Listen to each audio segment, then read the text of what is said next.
I would focus more on the air traffic controller. I mean, why wasn't he shouting at the helicopter? You know, like, hey, man, you're getting too close. Do you have a visual on him? He's only, if I were to say, do you have a visual on the aircraft? It's only a mile away from you. That should send panic through your blood. The sad thing is they don't change the rules unless somebody dies. Hey, what's happening, guys? Thanks for tuning in to Rodney Hood Talks. And today we got the privilege of speaking with Assistant Chief Pilot Dane Konjevic. So he's been kind enough to take a phone call from me and provide his insights into the recent tragic mid-air collision between a U.S. Army Black Hawk helicopter and an American Airlines regional jet. So right by the Capitol, just a very, very unfortunate situation. So he's going to give us his valuable perspective on the unfortunate event. So thanks for coming on the show, man. From the first time you saw it to your phone blowing up, what was going through your mind and what did you think happened? My mind right away went into panic mode, thinking one of my buddies was on board that aircraft. Sure. What the hell could this possibly be? Because the first report I got from one of my buddies, he assumed that the aircraft ran into a police helicopter. Oh, right. So I immediately assumed that maybe the chopper just got in the way, and that would be an easier mistake to see. You understand? Sure. Maybe it was an older policeman flying the chopper, more retired. Maybe he had a seizure or a stroke. Sure. I can see that. But as soon as they said military helicopter and a Black Hawk, I see two young kids in there, 23, 24, 25 years old, healthy, great eyesight. Now I'm really puzzled. Right. VFR night, 10 miles, statute visibility. I mean, it was really confusing at first. You know, once I confirmed that all my friends were safe, that's when you go into like study mode, like we did back in school. What happened? You know, what went wrong? What can we do to avoid this from ever happening again? And from what I see, the military is going to have to figure out some kind of plan to, redesign their airspace on how they travel in and out of there. Or the problem with DC is, Reagan, is there's too much helicopter traffic in that area. It's not going to work. They've been complaining about this for years. All right, Danny. So there's this map. I guess it's an app that you were talking about. Tell me about this and how it works and what are we looking at here? Yeah, so what you do is you take an N number.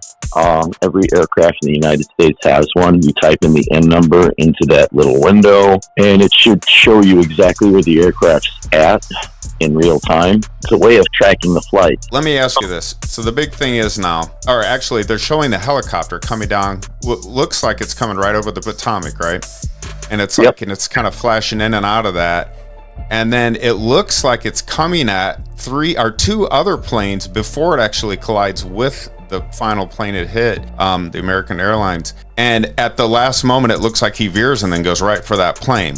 What was the plane's altitudes when he was going by the other ones? Because you can't tell that by looking at this app, correct? Actually, on that FlightAware app or the radar tracking, whatever app you're using, it'll actually show you when they hit, which means what altitude they were at. And from the reports, they're saying they were about 400 feet, between 200 and 400 feet when they hit. That dark video, it's impossible to actually have perfect perception on what's going on. Right. I watched that video over and over and over again. The only way you can really see what those aircraft were really doing is having the N numbers for the aircraft that were departing, and that'll actually explain everything to you, that they weren't in any way in the way. The pilot that was behind the aircraft that was on final approach, he actually talked to the tower, and his words were, "Did you see that?" So he actually witnessed the impact. Oh, okay. Now you said, and what that tells you also is that the weather was 10 statute miles. It was clear. It was VFR. Wow. And the sad thing is, most of the accidents that occur in this country are during VFR. When it's beautiful outside, you let your guard down, you're really not watching. Sure. And on an IFR flight plan, everything's monitored for you. That's crazy. So I'm just watching the video right now.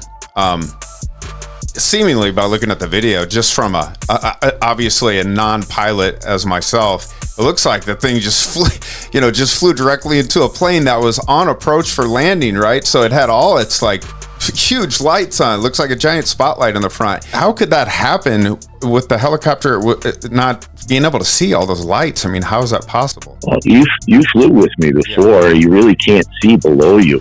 It's a complete blind spot. So they're descending, and they really can't see below them. And the helicopter, I mean, he's going to look off to his left, to his right. This was just really, really horrible timing, horrible bad luck. I would focus more on the air traffic controller. I mean, why wasn't he shouting at the helicopter? You know, like, hey, man, you're getting too close. Do you have a visual on him? He's only... If I were to say, do you have a visual on the aircraft? It's only a mile away from you. That should send panic through your blood. Oh, yeah. But he said, do you see him? I mean, yeah, if he was 4, 5, 6 miles off course, I'm like, do you see the aircraft off to your left? Do you see your aircraft off to your right? Right. I just think air traffic control fell behind. So maybe the guy at ATC was a little too fatigued. I don't know anything yet. Right. So, I mean, this is all speculation, and that's why I wanted to call you. Sorry about getting you up so early, but you were probably up already anyways. Yeah. So as far as based on your experience, what are the biggest risks, though, associated with having like helicopters and commercial flights at an air? Besides collision, obviously, that's the biggest risk, but... Is that a common thing, or is it just DC because there's so many people flying in and out of helicopters? Here in the U.S., it's really not that big of a problem unless you get like near White Plains, New York. I used to fly into there, and there's choppers everywhere. They look like mosquitoes out there, and it's, you know, you gotta be in your A game, and you gotta know what you're doing, and you have to keep your eyes open. Right. DC is the same way here at Reagan. Those are the two hotspots, in my opinion, here in this country concerning helicopters. Gotcha. And it's been an ongoing thing for quite some time, and we've managed to stay safe, but it was only a matter of time. Yeah. I kept thinking, oh man, this to me looks like it was deliberate, and now you just changed my whole perception, because you're right, you can't see below, and also they were doing night training. What do you know about that? Well, a lot of people are going to assume that there was like 2 students in a Black Hawk. I don't believe that's the case at all. Training flights with the military in Black Hawk means they're probably just training those shuttle flights back and forth to make sure these kids are staying sharp. They're staying on their flight paths and whatnot. Right. I don't think either is at fault. Like I said, if I would have to assume blame, and I don't want to do this, I want to get more information about the air traffic control. I haven't listened to the tapes yet. Right. If you go to atc.net, you should be able to hear it. But in this instance, I'm pretty sure that tape is down right now. Oh, okay. I don't know if it is or isn't. I haven't checked. But I'm sure somebody last night, most pilots probably went right to that website and tried to listen in before it was taken down. So because of it's under investigation, that they automatically take that down, or is that because it's just in DC and it was a military helicopter? Yeah, I think they're going to take it down for a couple of reasons. On top of that, maybe the families of the pilots, you know what I mean? They don't want to hear that stuff on the news yet. Of course, and my heart goes out to all those people. Thoughts and prayers, man. That's got to be horrible. I know there's a video of a guy, was hoping that his wife was one of the people they fished out. But man, just imagine you're getting ready to land. You're probably tired. When I heard TSA, I kind of panicked. My one of my roommates just recently got married. He flies for them, and a chill just ran up my spine. And 10 seconds later, my phone rang, and we're in a group text, and he's like, "I'm flying, guys. It wasn't me." Oh, nice. But still, I got so many friends out in the airlines. I mean, there's people deadheading, getting to work. You don't know who's on what. Right. And You just never know, man. This was just, in my opinion, a lot of dumb luck.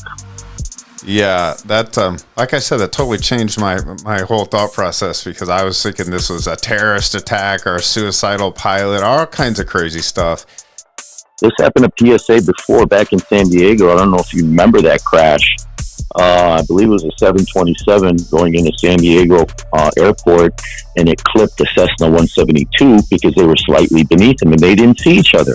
And it's ironic that the same thing happened, but this is with a helicopter, a military helicopter. Yeah. So is that normal for them to be flying at night with their basically, so that the air? So I get this straight: who couldn't see who, or who didn't know who was there radar wise? Was the helicopter they were flying blind, or? No, nobody was really flying blind. What puzzles me is, they have TCAS, they have a collision avoidance system on board, both aircraft, and you have the guy in the tower. Sure. So, I mean, there's a lot of you're on radar and everything. I mean, I just don't understand what happened here. There was definitely some type of loss of communication. Like I said, I keep going back to the guy behind the radar screen. Was he fatigued? How long was he working? You know what I mean? A lot of that stuff comes into play. Yeah. It was at the end of the day, 8 o'clock, 9 o'clock Eastern. Was that towards the end of his shift? Trump already commented on it. I forget what he had said.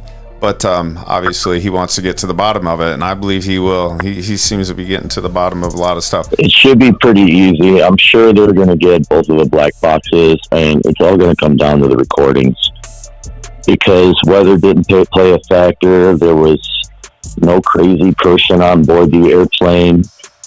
Poor Right. people were totally relaxed. They were, buckling up their seatbelts, getting ready to turn on their phones and get off. And bam. Out of nowhere. Anything else you want to add to it before we wrap it up? I don't really know what to add because I'm still studying what happened. Just woke up. You're the first person I talked to. I haven't talked to any of my buddies yet. I'm heading to the airport here shortly, and we're gonna watch as the news unfolds and find out what the hell happened. But I mean, my heart goes out to all those people on the airplane, man. I just discovered this morning that they were ice skaters from Russia and ice skaters from our country on that airplane. Yep. That is so damn tragic, man. That just breaks my heart. Yeah, losing any life over a silly mistake. So hopefully we're going to get to the bottom of this. Hey, stay in touch. I don't go to sleep here for a few hours, so just let me know. Just keep texting me throughout the day. And if anything new pops up, we'll definitely have you call in and add to it. But as for now, I mean, that's about all anybody knows. And listen, man, I appreciate you coming on the air once again, guys. This is Dane Konjevic. He's not only a friend, he's my brother. He's also my fraternity brother, and love him dearly. And he is a pilot. Love you too, man. Yeah. All right, buddy. Listen, I'll get back at you later, man. See ya. All right, man. If I hear of anything else as the day goes on, I'll give you a call back. Sounds good. All right, you take care. All right, buddy. Bye. See ya. Again, our hearts go out for all the family members that are dealing with, hopefully not the loss, but a tragic incident. All right, guys. My name's Rodney. This is Rodney Hood Talks. Just remember, God loves you, and so do I. Peace.